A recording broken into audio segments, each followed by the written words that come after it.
Hi everyone, I'm glad you're here. Thank you very much for joining me. Yesterday at about 8:05 p.m., there was a magnitude 4.5 earthquake near Livingstonia, Malawi. And you're probably wondering, where the heck is that? Let me bring this out. This is Africa. And I thought it would be a good opportunity to revisit the breakup of the continent. The East African Rift. It's been a while since I've covered anything about this. Let's go back to its location where that earthquake occurred. I tried to map out a lot of the different earthquakes that they've had in this location over the years. Some of the reports that were sent in said that there was heavy shaking for about 2 seconds and then very light shaking maybe for about 5 seconds after. There was another report that said there was vibration and a rolling motion that they felt for about 5 to 10 seconds. And they said that it was scary. So yeah, 4.5 isn't that strong, but it is a reminder of what's going on with the Great Rift Valley. I marked out earthquakes for this location, which is the Great Rift Valley, and then up over here where they had that large crack that opened up back in 2018. One day this whole area is going to spread enough where it's going to be ocean, and it's going to be completely separate. Supposedly it's only moving about 1 inch a year, the spreading. Drawn out in blue is going to move eastward, which is the Somali plate. And then over here on the left is the Nubian plate. Yeah, it's going to completely separate and, yeah, move towards the east. And a lot of people believe that geology, what they say is going on for millions of years, or has happened over millions of years, actually happened in a very short time. A lot of people believe that our history is only about 12,000 years old. So if you figure the different movement of the plates, such as when the continents moved, and there is indication of great flooding around the world.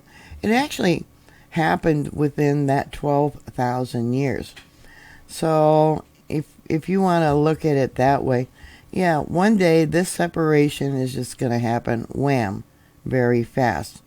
Or it's going to move gradually over time, taking another millions of years to become an ocean. This whole area that they call the Great Rift Valley actually runs all the way up here.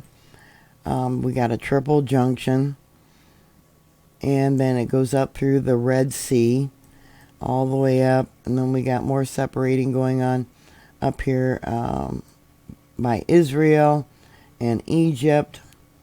So it runs from Lebanon to Mozambique in Southeast Africa. That's all going to end up moving.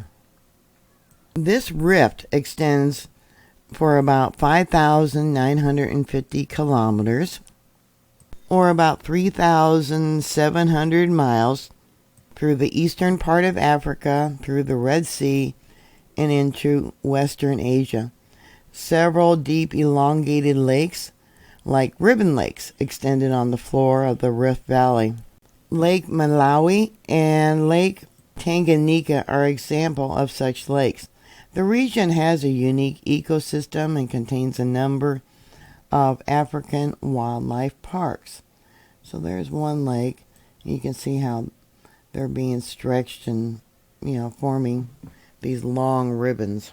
This section of the rift, Lake Malawi, which is about 750 kilometers or 466 miles, is all part of the East Africa Rift system.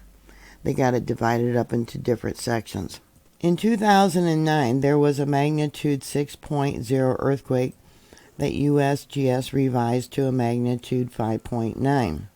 It caused a surface rupture of at least 14 to 18 kilometers, or a little bit farther than 11 miles. Now, what they call part of this area, let me go back up to the triple junction. Okay, we'll go up over here. They call it the Afar Triple Junction. This is where the Red Sea Rift meets the Aden Ridge and the East African Ridge. From this location, the rift extends 4,000 miles or 6,500 kilometers, all the way down to Mozambique. This is an interesting area too, because if you want to talk about tectonic plate movements and things like that, at the end of when Pangea and the separation and when this location developed, the first semi-human was there, was transplanted there, or somehow ended up there. I don't know. They were named Homo habilis. They are considered to be the first humans to have lived in a monogamous society. They had groups ranging from maybe 70 to 85 members in their different little groups. Another thing I found very interesting, seeing how they want us to eat bugs, is their diet was greatly proportioned of meat. And scientists believe that this meat diet led to brain growth. They actually used tools and had much of the society like we have nowadays. Here's a paper that I'll share with you from 2017. High meat intake correlates with moderate fertility, high intelligence, good health, longevity, with consequent population stability, whereas low meat, high cereal intake, short of starvation, correlates with high fertility, disease and population booms and busts. Too high a meat intake and fertility falls below replacement levels. Reducing variance in meat consumption might help stabilize population growth and improve human capital. Everything in moderation, I suppose. I thought I would throw that in.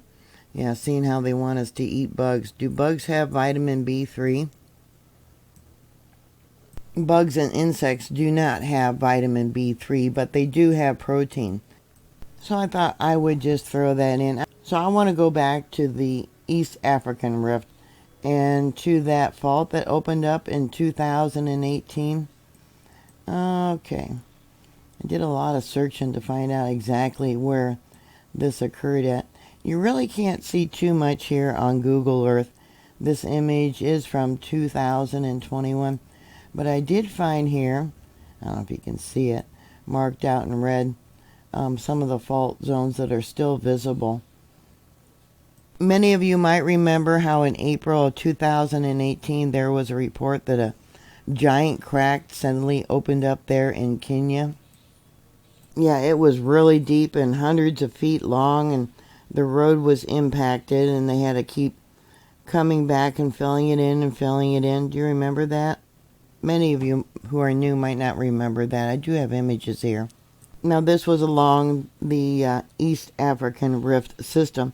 There was reports that played down these explanations about this giant crack that opened up, saying that it was a fissure that was caused by recent heavy rains washing out soft volcanic ash down pre-existing cracks and faults. Well, we know that rain, water, lubricates the faults and makes them open up. They cited that there was no earthquake reports. I don't know about that. The monitoring for earthquakes is really poor. Really poor. Usually it's only the larger earthquakes that are reported. Let's see. 1928, there was a 7.5 there. I marked out most of the larger ones that I could find. Let's see, 2007. Now that was an interesting year for some reason. there was all kinds of magnitude 5s or greater in 2007. You can see we got a 5.2, a 5.3, another 5.3, a 5.2, a 5.4. There was damage reported, and these were definitely spreading earthquakes. Before that date, 2007, large earthquakes were relatively rare. 1990, a 5.5. There was another one in 1990, a 5.4. Let me bring this out. In 1993, a 5.3. Yeah, there was a great gap in large earthquakes. A large gap in the years between these large earthquakes. You can see here in 1995, a 5.0. Let's see, a 5.2. I didn't put the year here. That was this year. Let's see, September. September 15th was that one. Okay. But most of them were maybe a magnitude 4s. You can see all the 4s, and I went through and... Okay, 2009, a 5.9. Also a 5.8. What else we got? 2006, 5.0. But it seems like since 2007, the earthquakes have been increasing. And then way down here in 2018, there was a 5.6. I don't know what happened in 2007, but they really ramped up. Those of you that are aware that our Earth's magnetic field is weakening and know that eventually we're going to go through a magnetic pole reversal, and we'll have great earthquakes when that happens, and volcanic eruptions and things like that. And yeah, did all the movement of the tectonic plates actually take place within just 12,000 years?